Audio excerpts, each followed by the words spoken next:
Hindi nagsisinungaling ang ebidensya. Tape Inc. Huling-huli sa inyong paglabag. Kaya nyo pa kayang i-deny yan ngayon? Isang masaya at masaganang araw po sa ating lahat. Welcome back po dito sa ating YouTube channel at Facebook page. Panibagong araw, panibagong reaction video po ulit tayo. At ito po ay galing sa channel ni Ders TV. Ilalagay ko po yung link na kanyang channel sa description para mabisita nyo po at masuportahan na rin. Tara, samahan nyo ako magbigay ng reaction at komento sa video ito. So simulan na po natin ang ating reaction video sa araw na ito mga tagapanood. Let's do this! Hello everyone! Kung bago pa lang kayo dito sa ating channel, mag-subscribe na kayo at i-hit ang notification bell para lagi kayong updated sa mga balitang napapanahon. Atin ding pag-uusapan ang pagkakahuli po sa tahanang pinakamasaya or ng tape ng paglabag. Nahuli po sila ng isang admin ng Legit Dabarkads gamit po nila ang Itbulaga sa kanilang show.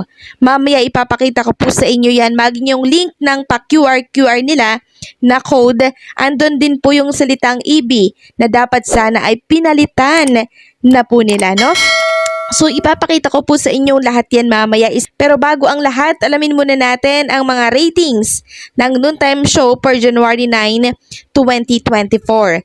So ang merong pinakamataas na naman na ratings dito ay walang iba kundi po ang Itbulaga na merong 4.4% at tayo po ang It's Showtime at ang tahanang pinakamasaya 3.3% parehas. Ganon din po ang It's Showtime. So itong January 9 na ratings, ito yung sinasabi nila na mataas daw yung ads count ng tahanang pinakamasaya, 100 plus daw. Samantalang ang baba naman pala ng ratings nila, tapos mataas yung ads count, parang hindi ata compatible, di ba? Tapos yung pinapalabas nilang mababa ay yung Itbulaga na merong mataas na ratings. Samantalang ang Tape Inc. naman ay nahuli ng isang Legit Dabarkads na page na gamit-gamit pa din po ang Itbulaga. Kahit na ang korte, pinagbawalan silang wag na wag gamitin ang EB or Itbulaga sa kanilang programa. Pero talagang pilit pa din na kinakabit ang Itbulaga sa kanilang show. So ipapakita ko po sa inyo. Ito po ay mula kay ito ang true na page. Sabi niya, ano to tape? Paki-explain. Wala na sa inyo ang Itbulaga, bakit nyo pa ginagamit? Kasi ang nakasulat dito, promo ended, sali lang ulit next time sa Itbulaga Kapuso. So mababasa dyan yung salitang Itbulaga Kapuso na isang malinaw na paglabag ito kahit na sabihin na nagpalit na po sila ng marka na ginagamit, bakit hindi lahat ay pinapalitan po nila? As in lahat. Yung link ng QR code nila, EB pa din po yung nakalagay. Ipapakita ko na lang din po sa inyo na siyang natuklasan po ito ng isang netizen. Sinama ko na lang din po kasi ang EB at Itbulaga patuloy pa din po na nakikita sa kanilang show. So na-screenshot yan ng isang netizen. Dapat pinalitan na yan. Lahat since restricted na sila sa paggamit ng Itbulaga. Hindi na babalik pa sa kanilang Itbulaga. Hindi na nila magagamit pa yan. Kahit sabihin nilang babalik ta rin nila yung kaso or yung desisyon ng korte, dadaan sila sa butas ng karayom bago yun mangyari. Kaya kung ako sa kanila, palitan na po nila lahat-lahat dahil wala na po sa kanila ang titulo, kundi nasa TBJ na po. Dito pa lang po mga tagapanood, kitang-kita nyo na po kung gaano po kamarespeto, kung gaano po kabait ang TBJ. Kasi kahit na po, alam na po nila yan, na ginawa po ng Tape Inc. yan, na patuloy nilang ginagamit yung Itbulaga, hindi po sila nagsampa ng anumang panibagong reklamo o demanda po laban sa Tape Inc. At ang nakakabilib po talaga mga tagapanood yung pagbibigay po nila ng paggalang at respeto. Total nanalo naman na po sila kaya wala na po sila dapat ikabahala. At isa pa doon mga tagapanood, parang tinitingnan na lang po nila ng into positive way na lang po na paggamit nila ng Tape Inc. ng Itbulaga. Parang siyempre, ginagamit nyo, pinopromote nyo kami. Parang ganun po yan mga tagapanood At ang galing din po ng mga Legit Dabarkads mga tagapanood. No? Talagang napapansin po nila. Kumbaga, binabantayan po nila kung ano po yung galawan ng Tape Inc. Siyempre nga naman mga tagapanood, mamaya may kakaiba silang gawin, hindi po ba? Di ayos lang po talaga na binabantayan sila. Kaya lang po dapat yung Tape Inc., lalo na mga Halosos Brother, dapat mahiya naman po sila mga tagapanood. Kasi dati nga po, di ba, nabanggit lang po nila Jose Manalo doon sa segment nilang Sugod Mga Kapatid, yung Itbulaga. si Maggie Gardugi, yung ano po nila, yung abogado po nila, lumabas agad eh.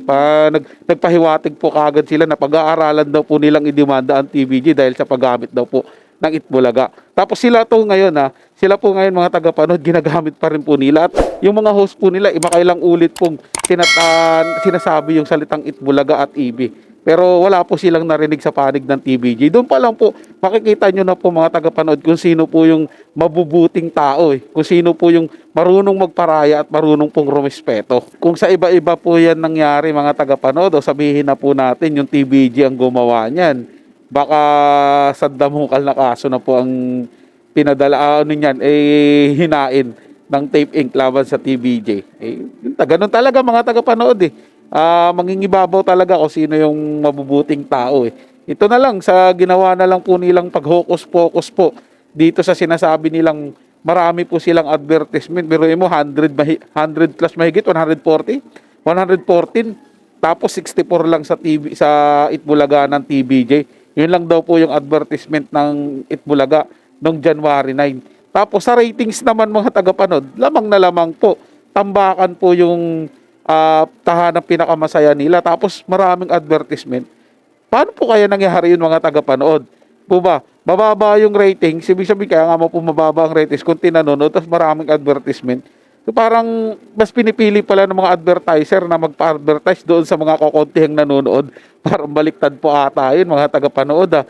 Sino po kaya ang mauuto at maloloko nila sa gantong sistemang nilalabas po nila mga tagapanood? Siyempre tayo pong mga legit dabarkas, so tayo pong mga masugid na nanonood ng noontime show. Siyempre alam naman po natin yan mga tagapanood kung sino talaga yung maraming advertisement dyan. Minsan nga nauumay na tayo habang nanonood tayo. Ano ba yan? Kailan ba matatapos yung advertisement na yan? Napakatagal. Ang haba-haba naman, mga ganun po tayo. Pero ganun talaga mga tagapanood eh. Pagka maganda yung programa, sikat yung programa, maraming nanonood, marami po talaga magpapa-advertise.